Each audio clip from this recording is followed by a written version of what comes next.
We all have a right to live in a safe and healthy environment. To secure this, we must all practice proper waste disposal to avoid pollution, the spread of diseases and other adverse conditions. Hi there, thanks for joining us for this edition of Jamaica Magazine. I'm Adrian Atkinson. In today's show, we'll look at the changes farmers must adhere to minimize the effects of climate change. Plus, into the lab we'll go as we examine one aspect of the country's capacity to deal with viral diseases. Also, young persons preparing to get into the lucrative nutraceutical industry. Sit back and relax for those and more coming up after these messages.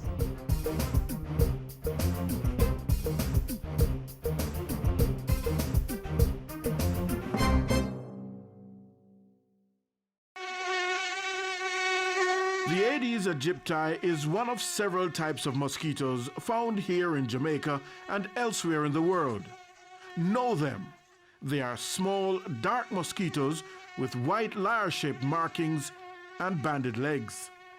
The Aedes aegypti mosquito lives in and around places where people gather and breeds anywhere water settles, such as artificial containers in and around homes and other buildings.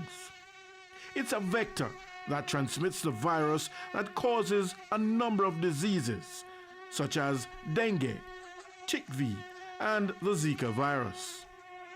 Find them. Destroy them. Cover water containers to prevent mosquitoes getting inside.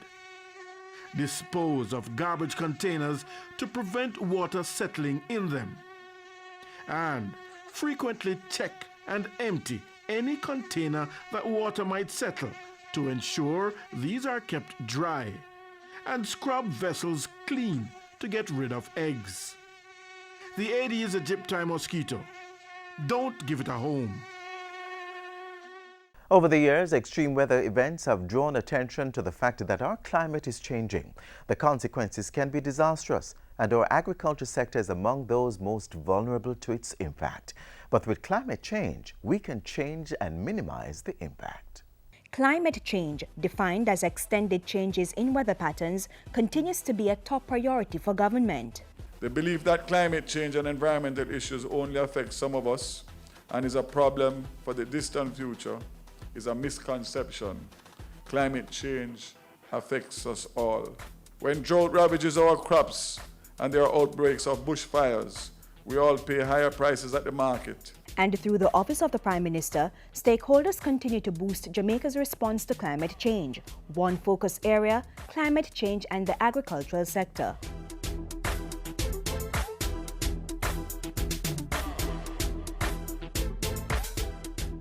The agricultural sector is significant to Jamaica's economy, contributing over 6.5% to the country's gross domestic product. It also creates employment, feeds the nation, saves foreign exchange through the importation of less food items, and provides raw material to those in the agro-processing sector. Through the Jamaica Rural Economy and Ecosystems Adapting to Climate Change JAREACH 2 project, initiatives continue to help farmers mitigate against climate change so that the agricultural sector is not severely affected. The project is funded by the United States Agency for International Development and implemented by the Government of Jamaica. USAID, through the JAREACH 2 project, will continue efforts to enhance Jamaica's adaptive capacity to climate change through the provision of increased access to information that aids decision-making. And so JAREACH 2 is helping to strengthen the capacity of the Meteorological Service of Jamaica so they can provide extensive climate data to farmers through the Climate Smart Agricultural tool. Why? Some farmers in Jamaica depend on rainfall, and with a change in rainfall patterns, there has to be a change in farming practices. Our Climate Smart tools will allow us to have longer lead time, like 3 to 6 months if we're looking at drought forecast. And it also allows us to look at forecasts at a community level, something that we never used to do before. And now we're doing this first in Jamaica and first in the region. With that information, farmers can determine what to do, when to do it, where to do it, and in the case of crops, what types are more suitable for planting during a specific period. We have a database now with over 600 farmers in there that will send them free text messages whenever there is a pending drought, whenever there is a flood. So what has been the impact? A survey showed that farmers who received and used the information were better able to respond to recent drought conditions. For those who were not exposed to the information, their production was negatively impacted by about 72%. Compared to a farmer who attended the Farmers Forum, was exposed to the drought tool, the impact on his production was just about 39%. So right away you see where the tool is actually working. To strengthen the system, the Met Office is moving to collect more information to pass on to farmers. So we intend to increase the number of weather stations, and this will increase the forecast that we have going out on a monthly basis. A memorandum of understanding was signed in March 2016 to install 36 additional automated weather stations across the island. The $18 million project will benefit over 500 farmers under the JAREACH program. The stations will be managed by the Met Office, the National Irrigation Commission, and the Rural Agricultural Development Authority. So government, through a partnership with various stakeholders, is working to minimize the impact of climate change on the agricultural sector, collecting the information, passing it on to farmers, developing policies, and working to implement best practices that will benefit society. There is no doubt that the future strategies to deal with climate change will depend upon sound knowledge of past and present climate in our nation and in our region. Together, we must all recommit to adapting to and mitigating the impacts of climate change. For more information on Jamaica's climate, visit agrilinksja.com and jamaicaclimate.net.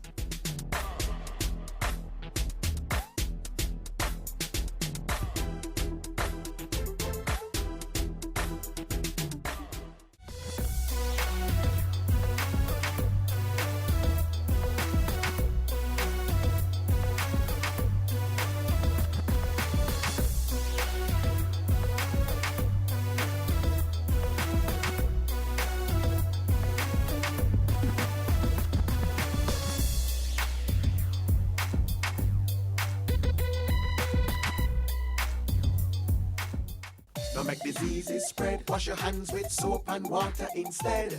Wash them regular or use a hand sanitizer. Make sure the germs them dead. Touching your eyes or your mouth or your nose. Wash your hands before you do things like those. After you use the bathroom before preparing food, come on, wash your hand them clean. For many countries of the region, confirming cases of diseases such as Zika and chikungunya requires sending those samples abroad to join the pool of samples from other countries. That too was Jamaica's reality until government committed the resources to upgrade the virology lab at the University of the West Indies. It's a game changer in the country's response to communicable disease outbreaks.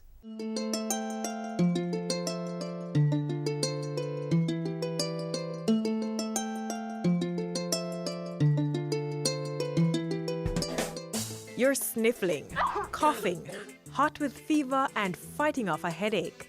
It's clear you're not well, but the symptoms are common to so many conditions. A definitive diagnosis can only come with laboratory testing. These are your typical tools for obtaining a sample to test for H1N1.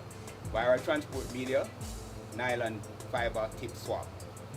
This swab is inserted through the mouth and the back of the throat, where epithelium is collected, or through the nose to the back of the nose, where the epithelial cells are collected and placed in this media and transported to the lab, where it is tested by PCR and determined whether or not the virus is spreading. Up until 2016, whenever Jamaica needed to conduct those kinds of tests for conditions such as influenza A, H1N1, chikungunya, or the Zika virus, samples had to be sent to the Caribbean Public Health Agency lab in Trinidad and Tobago. That process was fairly time-consuming, as CARFA serves other countries of the region, making the demand heavy. But as Zika and other diseases posed a public health threat to Jamaica, the government intervened to make local testing a reality. It works well. It is the upgraded virology lab at the University of the West Indies Microbiology Department at Mona. The lab, which houses the National Influenza Center for the island, received a $10 million upgrade, equipping it to test for various viruses. The lab is actually certified as a center for testing on Zika virus. As part of the upgrade, state-of-the-art real-time thermal equipment was acquired.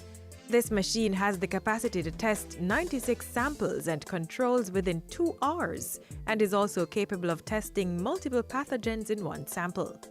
And this, the result of government funding, means Jamaica now boasts an internationally accredited full-service laboratory capable of performing diagnostic services for respiratory, central nervous system, gastrointestinal, and sexually transmitted infections.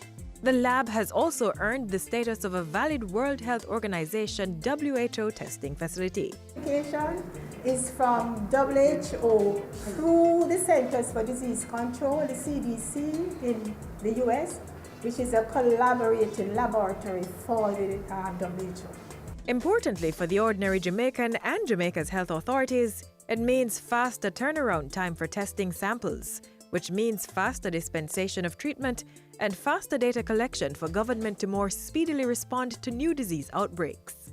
With these new facilities here, the turnaround time, I'm told, could be anywhere from a few days to a week, depending on what you're testing for. And with some improvement in capacity, human capacity, some additional machinery that can go down even further. And that's something that I intend to look at with the technocrats at the ministry for the next season when we have this risk, the next 2 seasons. In the meantime, Jamaica, through the UWI Virology Lab, is now equipped to conduct Zika virus testing on behalf of other countries, if so assigned by the World Health Organization. The lab also facilitates testing and research activities. And that's very positive, and I think the public should feel more comforted by that reality.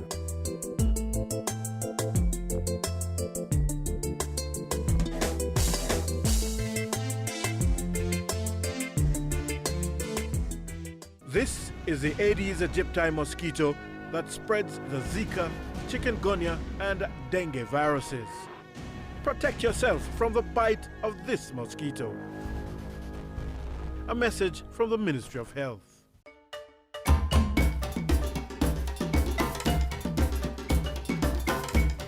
On the board this week,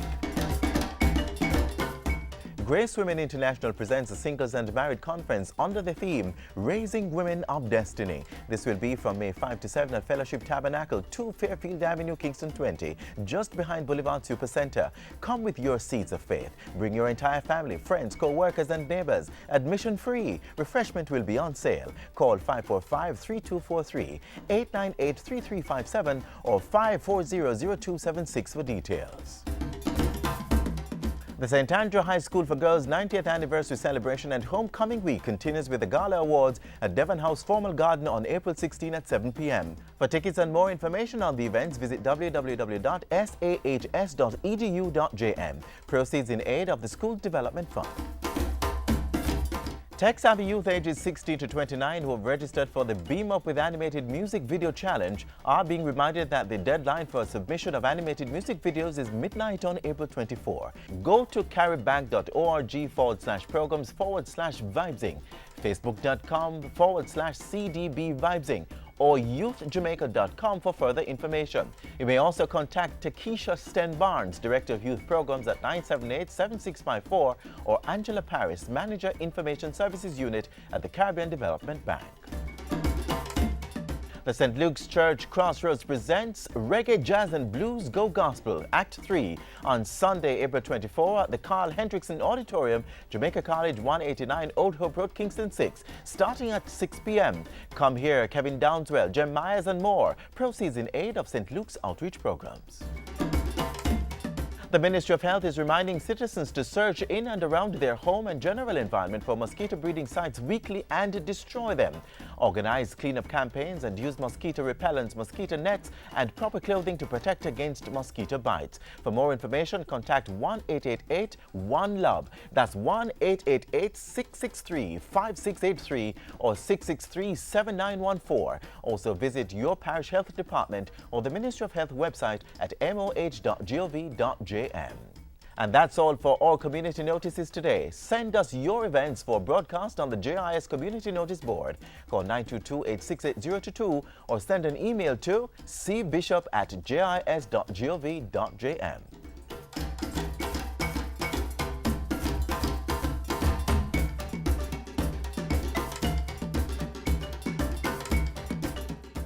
Tax Administration Jamaica TAJ wishes to advise that it will carry out routine maintenance on some online services from 9 p.m. Saturday, April 16 to 2 a.m. Sunday, April 17. Customers are advised that during this maintenance period, some e-services will not be available. Taxpayers will therefore be unable to access the tax portal to conduct online transactions related to several tax types. Persons will still be able to query their property tax status and to make property tax and traffic ticket payments. TAJ apologizes for any inconvenience. For further information, call 1-888-TAX-HELP. That's 1-888-829-4357 or visit the website jamaicatax.gov.jm. Top stories from the week next. Hi there, I'm Simone Wolf with your JIS News of the Week. Government tabled its estimates of expenditure and revenue in the House of Representatives on Thursday. The documents showed that the $580 billion budget would mostly be funded by about $445.5 billion in taxes. Another $30.5 billion will come from non-tax revenue and the remainder from capital revenue and grants. The country is also expected to get $89.4 billion in loans to help fund the budget. Finance Minister Audley Shaw will provide more details on government's revenue plans and other fiscal policy decisions when he opens the budget debate on May 12. Ahead of tabling the budget, members of both houses convened for the ceremonial opening of Parliament.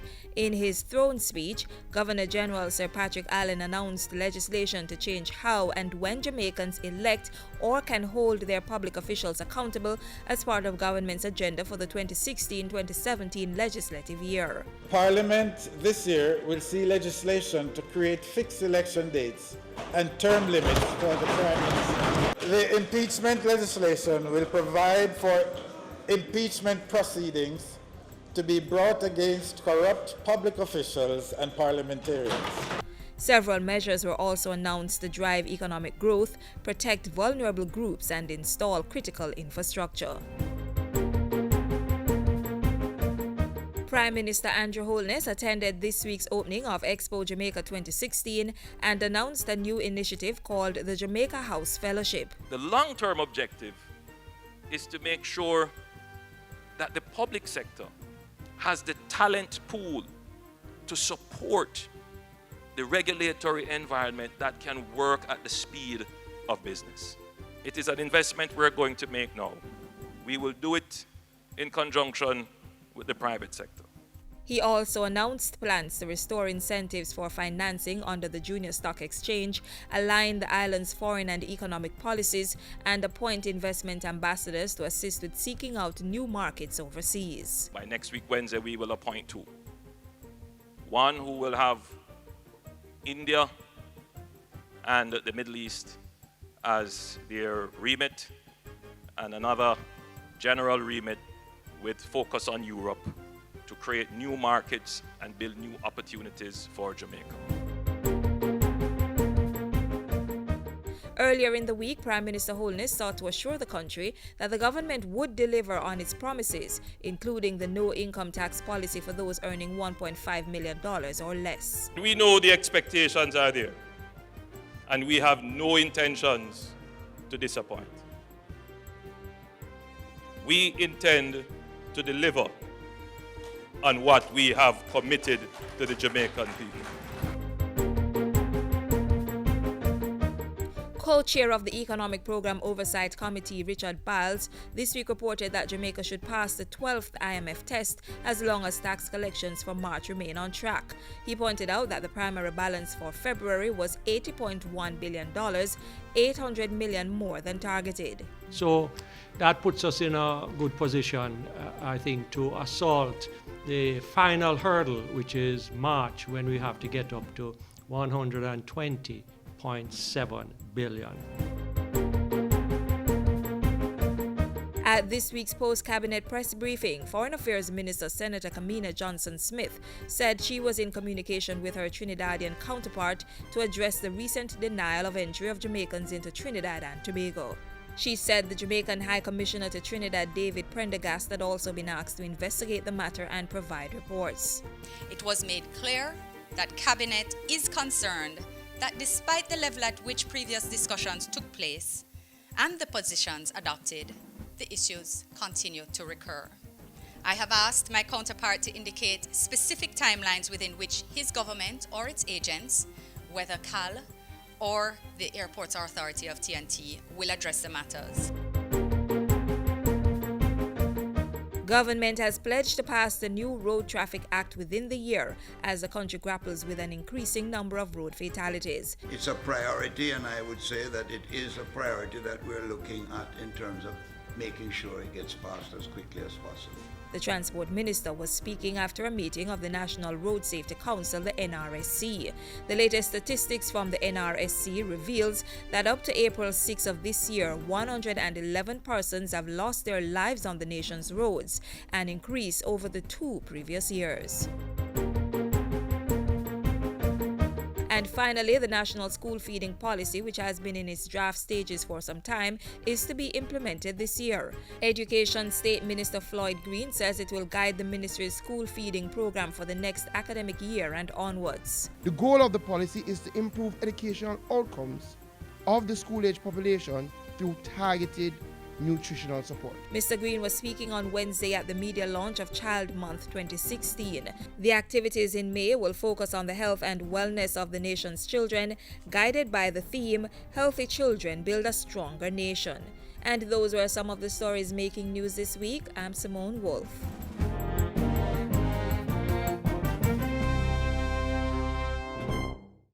Experiencing flu-like symptoms such as coughing, fever, or runny nose? Has it caused severe aches and pains? Is it difficult to breathe? Have you been feeling dizzy? What about diarrhea, vomiting, or dehydration? If the answer is yes, see your doctor or the nearest health center right away. These are all symptoms of the influenza A H1N1 virus. Be smart. Seek medical attention today.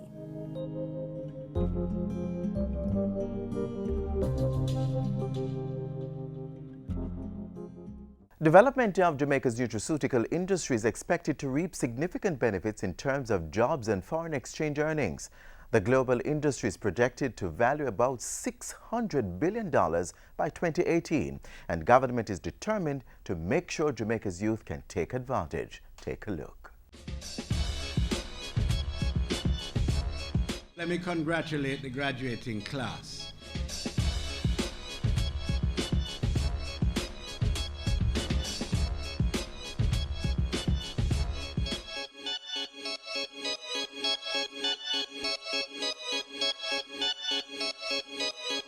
It's a $250 billion global industry, and Jamaica wants in a big way. So more than 1,000 young farmers are being trained to tap into the lucrative nutraceutical industry. The Young Nutraceutical Farmers Training Course is being delivered by the National Commission on Science and Technology in partnership with the Jamaica 4-H Clubs and the Scientific Research Council. 53 farmers from across the island have already been trained under the 3-year program. They were engaged in a 2-week intensive entrepreneurial training course that covered nutraceutical plant establishment and processing, basic bio-based laboratory skills, and good agricultural practices. We are not training only farmers. We are training and will continue to train entrepreneurs. Persons will be able to transform and improve on traditional agricultural practices to drive commerce, support industry, and strengthen the economy. Minister of Industry, Commerce and Agriculture Carl Samuda has assured those who've already graduated that they have the ministry's full support as they use their new skills to earn for their families and the country. I have pledged this throughout the length and breadth of Jamaica. My ministry, which is a combination of business and agriculture, and agribusiness especially, will play its part to facilitate you in every way possible. There can be no problem too great. There can be no activity in which I am engaged that is so pressing that I will not find time to deal with young people who want advice or assistance, especially in the field of agriculture, especially when it is combined with entrepreneurial activities.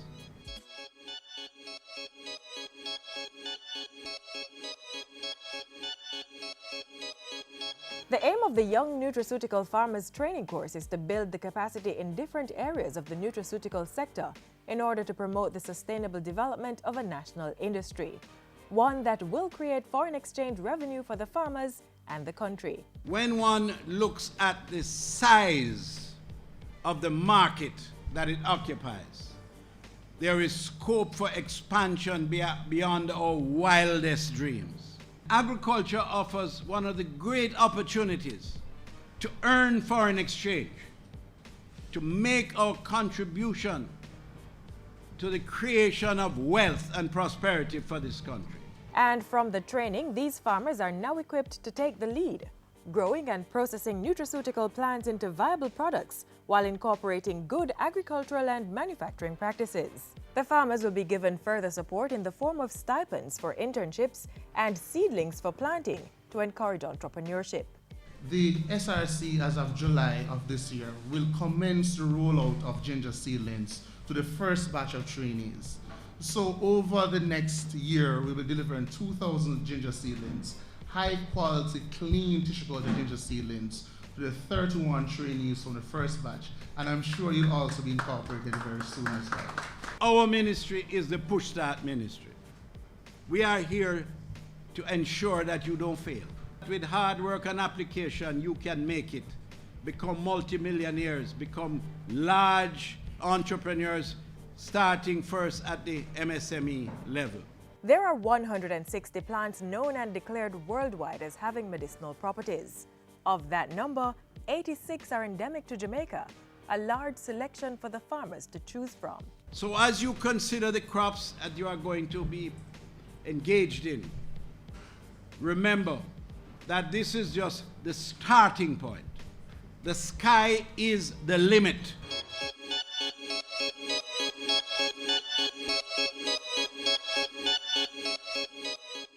When you're on the road, take your time. When you're on the road, bear this in mind. When you're on the road, you could save a life when you're on the road.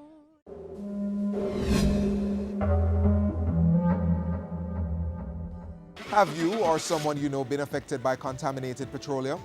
Help the Consumer Affairs Commission help you by reporting complaints to the CAC.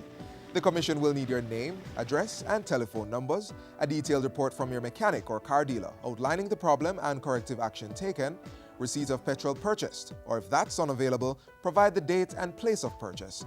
Also, photographs of work carried out and affected parts, if available, and receipt of parts purchased, repairs, and any other related costs, such as wrecker fees. For more information, contact the Consumer Affairs Commission in Kingston at 906-5425 or 906-8568. In Montego Bay, call 940-6154 or 952-8768. And if you're in and around Mandeville, call 625-0487.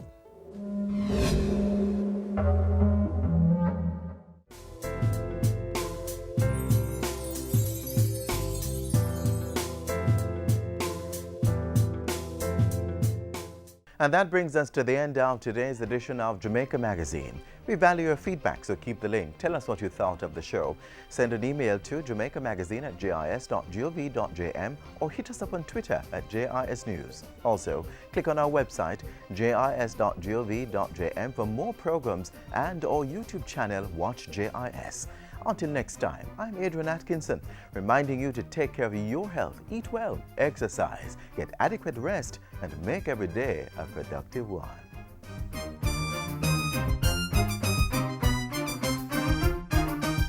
This has been a production of the Jamaica Information Service, the voice of Jamaica.